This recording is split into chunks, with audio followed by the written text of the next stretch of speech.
सुन रही है रामनगर सेंटर से कुमार परशुराम एंटरटेनमेंट की शानदार प्रस्तुति।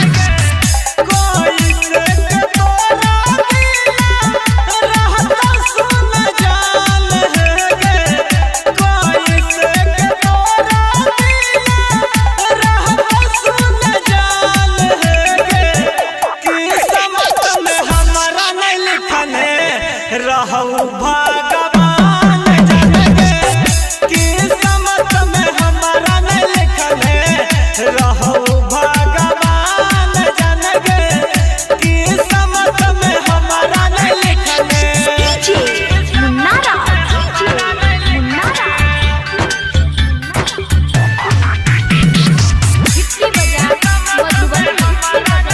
आप अभी सुन रही है रामनगर सेंटर से कुमार परशुराम एंटरटेनमेंट की शानदार प्रस्तुति।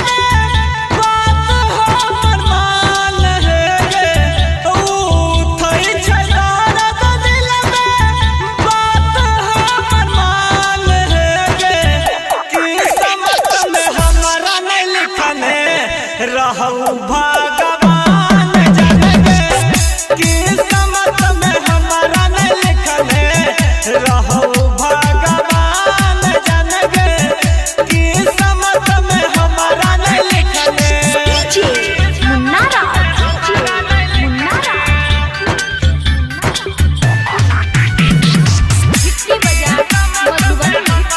आप अभी सुन रही है रामनगर सेंटर से कुमार परशुराम एंटरटेनमेंट की शानदार प्रस्तुति।